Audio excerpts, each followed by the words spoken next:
cadenas nacionales tenían una gran influencia en todo el país. Entonces, estas cadenas se veían en todo el país y muchas de estas cadenas también se podían ver en otros países diferentes. Esto sería el caso de Televisa, que tenía gran influencia y que se podía ver en algunos lugares principalmente de Centroamérica y a lo mejor hasta en unos otros lugares de Centroamérica, ¿no? Si muchas veces no era el canal completo, sí podían ser algunos de sus programas, como podían ser algunos noticieros o principalmente algunas telenovelas. En ese sentido de que era planetario, pues fue como la época dorada de Televisa, en donde sus telenovelas se podían ver en Italia, se podían ver en Rusia, se podían ver en algunos países latinoamericanos. Entonces, algunos de sus actores van a recibir reconocimiento en otros países. La otra característica de la televisión sería el sincretismo, ¿no? Entonces decíamos que va a recibir influencias de otros medios, como podía ser el cine, como podía ser el teatro, como podía ser el radio, como podía ser la poesía, la prensa y la fotografía. Creo que había algunos tipos de programas en donde se podía recitar algún poema, creo que principalmente en el Día de la Madre o en el Día de la Bandera, y esto era así como que transmitía a nivel nacional, ¿no? Lógicamente, a veces podía ser un poquito en parodia, y podía salir Ignacio López Tarso vestido de revolucionario recitando un poema, ¿no? Entonces, ya fuera en serio o ya fuera en broma, se recitaba dentro de la televisión. Creo que esto todavía existía con ciertos conductores de la radio, ¿no? Entonces, hasta Paco Stanley recitaba poemas en un programa de revista. Otra característica es que la televisión va a participar de dos regímenes.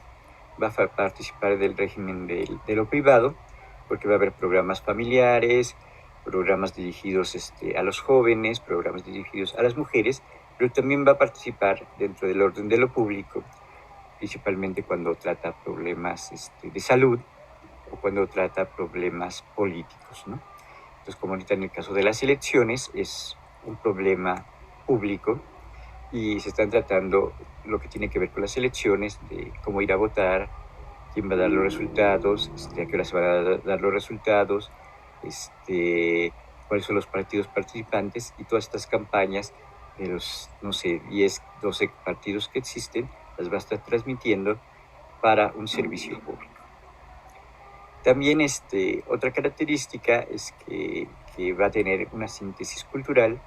Esta síntesis cultural tendría que ver con la característica que mencionábamos, que sería la característica de espectacularidad, que quiere producir ritmos más acelerados, va a haber discursos fragmentados. Entonces, en un periodo que vemos la televisión, vemos el corte de canal, vemos los anuncios publicitarios, vemos parte del programa de televisión, vemos anuncios del propio canal de lo que va a venir. Entonces es un discurso completamente fragmentario. Sería un discurso completamente fragmentario, porque en el caso de cuando vamos a ver una película, la película dura 1:30, dura 2 horas, pero no hay interrupciones, ¿no? Los comerciales van a estar al principio de la película y después veríamos el programa, la película completamente de manera lineal. También los medios van a ser conectivos, vagos y difusos, ¿no? Entonces se pueden tratar muchos temas, se pueden tratar diferentes géneros y a veces pueden ir cambiando a lo largo de la diferente programación, ¿no? Entonces puede ser que ciertos temas más documentales que no aparecen en televisoras comerciales aparezcan en programas de canales públicos, que se trate de programas más de tipo documental, como podría ser el Canal 11, Canal 14, Canal 22, que van a tratar otros temas y otros programas de manera diferente. Esta característica de la fragmentación va a ser muy importante para los diferentes teóricos. Entonces, por ejemplo, para González Requena, va a decir que va a ser diferente cuando el espectador tiene la posibilidad de estar cambiando de canal, cuando de repente vemos todas estas interrupciones de comerciales, y ahorita muchas veces hasta dentro del propio programa van a aparecer abajo o a la izquierda más anuncios comerciales, ¿no? Entonces esta característica fragmentaria y discontinua de la televisión va a ser importante, y González Requena también lo va a mencionar como una característica de la posmodernidad. Entonces cada vez vamos a estar más acostumbrados a estar cambiando de canal, a que de repente no podemos ver el programa completo, sino siempre va a estar con interrupciones, ¿no?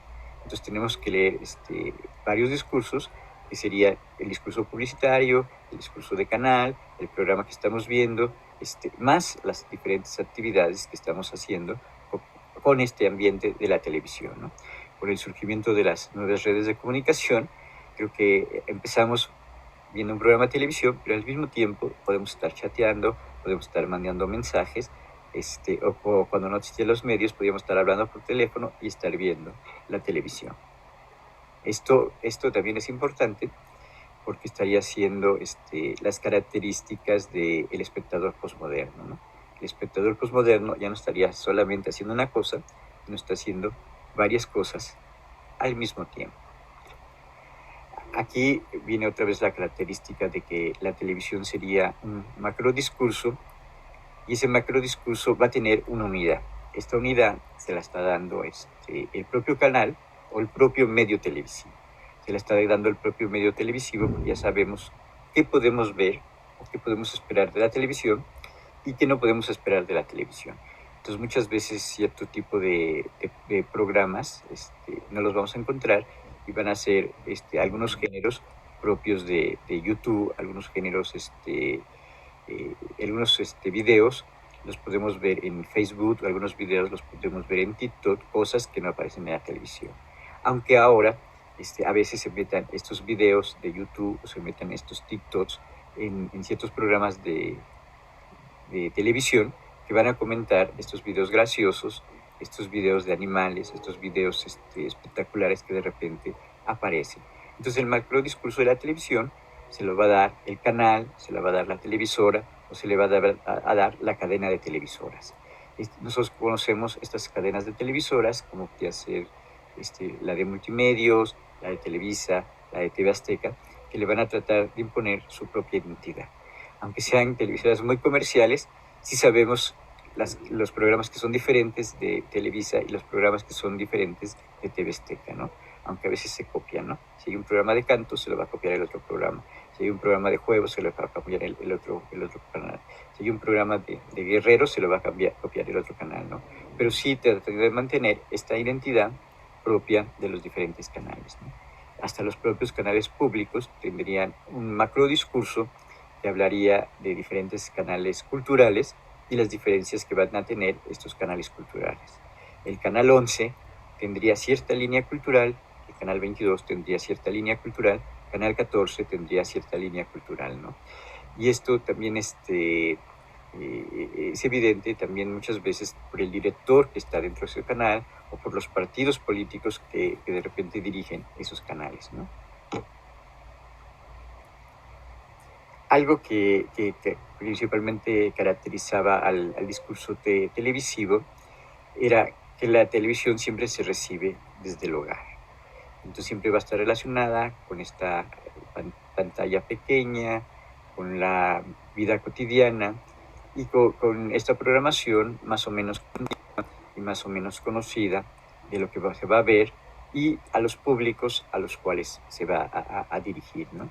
Creo que a veces esto puede cambiar, y fue como cierto momento del auge de las telenovelas, que hasta los niños o hasta los papás podían ver una telenovela, pero siempre estos espacios están reservados en determinado tiempo y en determinado momento para cierto tipo de público, ¿no?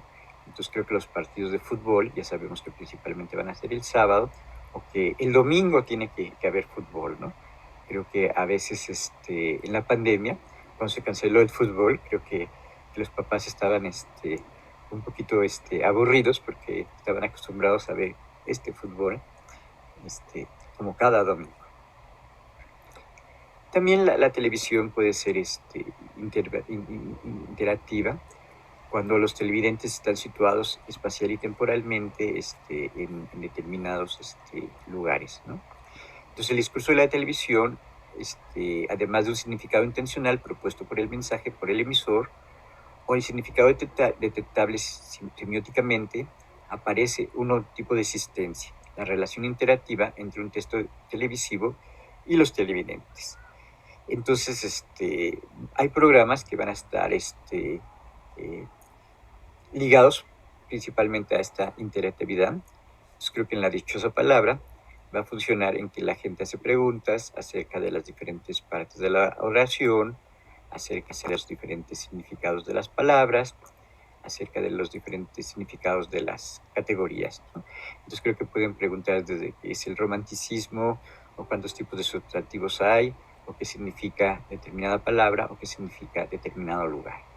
Entonces ahí hay un programa completamente interactivo, y también se consideraba en la vieja televisión que se estaba haciendo algo interactivo en estos programas de concurso que principalmente participaba el público, ¿no? Y en la radio había participación desde el público que iban a la estación de radio y participaban, pero muchos programas televisivos funcionaban con la participación del público, ¿no? Creo que era el caso de Chabelo, que ponían 3, 4 niños a concursar, o podía ser el caso de un programa que se llamaba Sube, Pelayo Sube, que eran concursantes que iban a ganar, no sé, 3,000, 4,000, 5,000 pesos, ¿no? Entonces hay cierta interactividad. También puse la fotografía del Papa, porque muchas veces la televisión incitaba a que siguieran el recorrido del Papa, ¿no?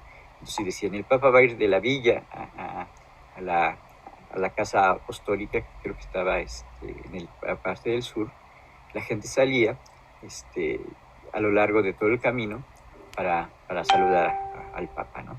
Y no solamente sería interactiva, sino también pensamos en un partido de fútbol, que sí es bien importante todo lo que está ocurriendo en el partido, pero muchas veces también es importante ver la reacción de los fanáticos, la reacción de los seguidores, ¿no? Entonces, muchas veces se incluye al público. En un programa cómico puede estar el público viendo lo que está ocurriendo, aunque muchas veces puede ser falso la participación del público, como podría ser en el caso del Chavo del Ocho, que ponían risas grabadas, sugiriendo que el público estaba en el propio lugar. Algo que es importante cuando estamos viendo la televisión sería el contexto de estas imágenes estandarizadas. Estas imágenes van a ser también bastante polisémicas, y cómo las está recibiendo el receptor. Muchas veces estas imágenes, estos mensajes, van a trascender el propio texto, y las tenemos que relacionar con un contexto cultural y con un contexto político de recepción. Entonces, a partir de Humberto Eco y de Roland Barthes, dirían que los receptores van a recibir diferentes los textos. Y esto va a hacer ciertas condiciones culturales, y ciertas condiciones psicológicas, y ciertas condiciones políticas, ¿no? Entonces, no es lo mismo una persona mayor, a un niño, un hombre, a una mujer, una persona que vive en el campo, a una persona que vive en la ciudad. Entonces, todas estas características, principalmente culturales, van a hacer que se reciban completamente diferente los mensajes. También sería el caso de los mensajes desde un contexto político. Entonces, las diferentes campañas, casi el elector ya tiene bien definido qué partido quiere seguir, y cuando ve la propaganda del partido contrario, va a hacer expresiones de enojo contra el otro partido, porque ya tiene perfectamente definido sus tendencias, por qué partido va a votar. Vamos a pasar a otras características de otro de los teóricos importantes, que sería Casanuet. Entonces, Casanuet va a hablar de la característica de la ubicuidad. Entonces, la televisión puede estar en muchos lugares, ¿no? La televisión puede estar en una arenga política, puede estar en un partido de fútbol, puede estar en el concurso de Señorita Universo, puede estar en la casa de algún entrevistado, puede estar en las calles con los diferentes noticieros. Entonces la televisión en ese sentido tendría gran ubicuidad. Si se fijan, nosotros podemos ver las noticias de lo que está ocurriendo en otros países, de lo que está ocurriendo en Estados Unidos. Entonces es bastante ubicua, ¿no? Antes la televisión trataba noticias nacionales, noticias internacionales. Entonces puede estar en diferentes lugares y tratar diferentes temas.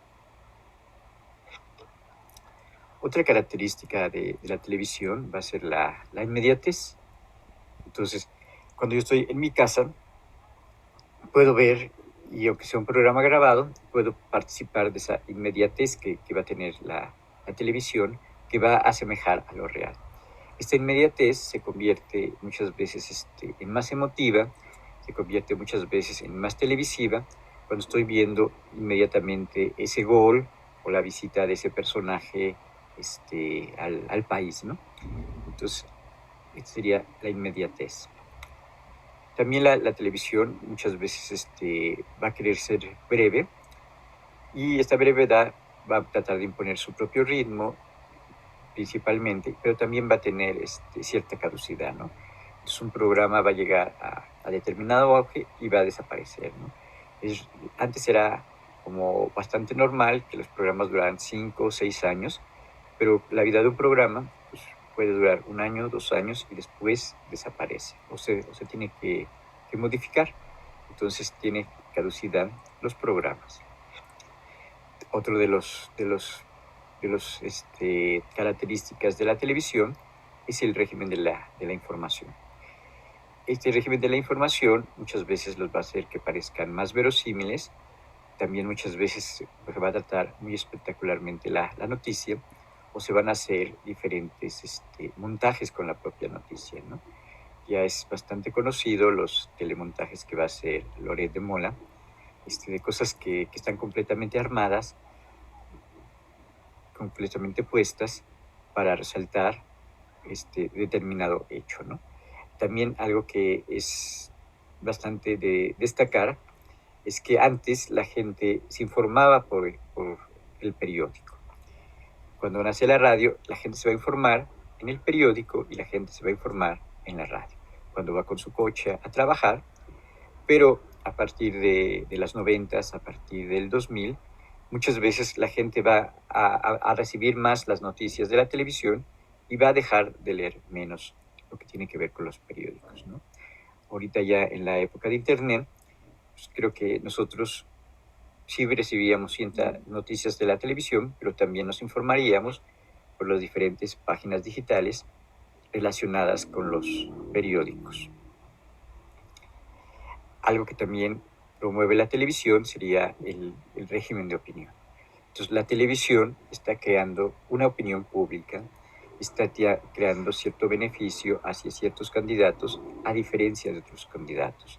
Entonces Sartori y otros teóricos van a ver que, por ejemplo, en el caso de ciertas elecciones en Francia, como sería el caso de Mitterrand, o el caso de los presidentes anteriores a Obama, o hasta el propio Obama, va a ser muy importante estas campañas que se van a hacer por televisión.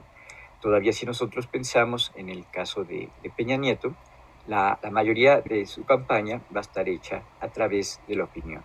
Entonces Televisa y también TV Azteca se van a encargar principalmente de crear una imagen y de llevarlo a la presidencia. Entonces por eso algunos críticos le van a llamar el telepresidente. Y es el telepresidente porque toda esta campaña está siendo promocionada principalmente a partir de la televisión y de las televisoras que les conviene que gane este presidente. También veíamos hace ratito que era un medio mixto, un medio híbrido, entonces va a tomar de otros medios, va a tomar del cine películas, va a tomar del radio la manera de dar noticias, puede transmitir teatro, puede transmitir espectáculos de ópera, espectáculos de ballet. Entonces, estos espectáculos que son propios de la ópera, propios del ballet, propios del teatro, se graban y se van a transmitir, ¿no? Entonces, hay algún... ver las sinfónicas, podemos ver los ballets transmitidos casi directamente y se nota que son de otro medio porque la cámara tiene casi un solo punto de vista y nada más está el propio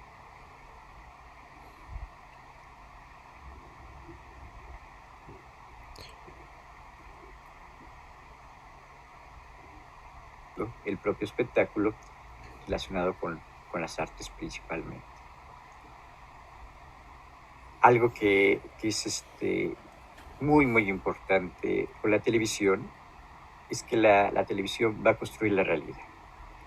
Y la televisión va a construir la realidad no solamente en los espectáculos de ficción, sino también va a construir la realidad de las noticias.